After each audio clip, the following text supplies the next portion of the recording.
Hey, what's up YouTube? This is Iconic and this is part 2 of Alkane nomenclature. So let's get right into it. And like I told you before, the first rule of naming your alkanes is identify your longest carbon chain.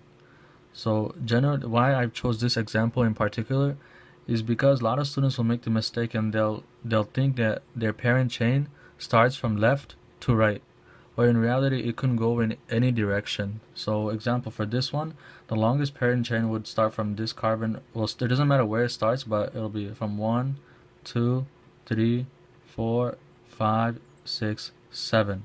Don't make the mistake and think that right from here all the way to here, right, the line that I have traced, this is the longest carbon chain. So now that I have identified my carbon chain, and it's 7 carbon chain, right? So right away you tell yourself that the parent name is a heptane. Now you go into the substituents. Well, you look at over here, we have a methyl group over here and another methyl group. Whenever you have more than one, you call it dimethyl. If it's 3, then you say trimethyl, and if it's 4, then you just say tetramethyl. So we have 2, so we know it's going to be dimethyl heptane. But we have to give these methyl groups a position, a number, right? If we start from this direction, from left, and we start numbering, then we'll say this will be place 1, 2, 3, 4, 5, 6, 7. By numbering from left to right, our methyl groups, they get, one is 4 and the other one is 5.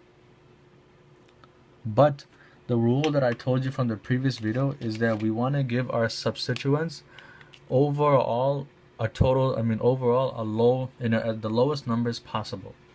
And if you go from this direction, right, you'll see the numbers will be 1, 2, 3, 4, 5, 6, 7. So starting from this direction, we see our methyl will be 3 and 4. So right away you tell yourself, okay, I should number my carbon starting from here, going all the way from here. So not 4 and 5. So now that you have all the parts, put them all together. This molecule will be 3, 4 dimethyl heptane. That's it. Alright, so the rule that I want you guys to take from here is that be very careful when you are identifying your longest carbon chain.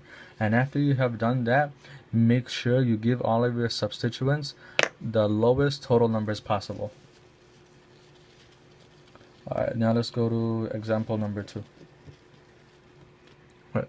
So now the question comes, in example number 2, you can right away, as soon as you look at it, you see that it's a 4 carbon chain. 1, 2, 3, 4.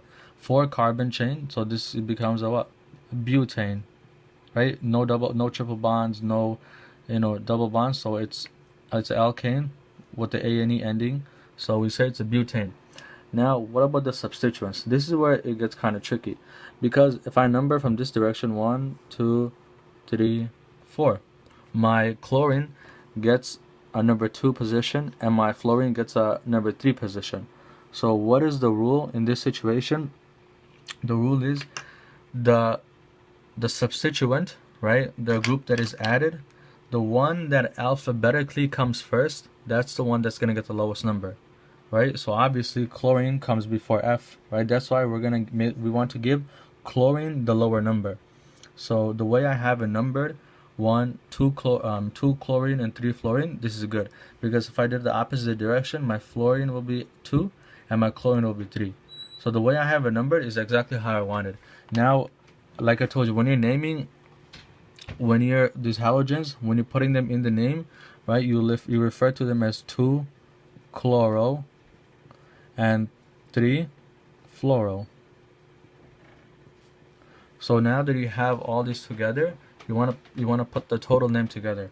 Now when you are doing this, the rule is make sure you put it in alphabetical order. It doesn't matter what these numbers are, but put it in alphabetical order. So of course, then this one will come as 2 chloro, right, hyphen 3 fluoro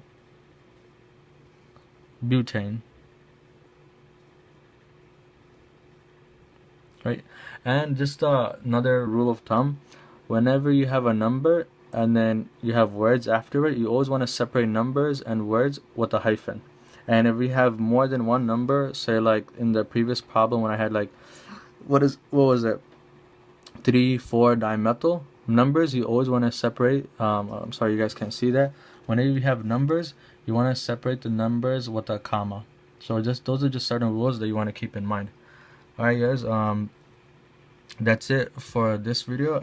If you guys have any questions, please leave it in the comment section below, and I'll see you guys next time.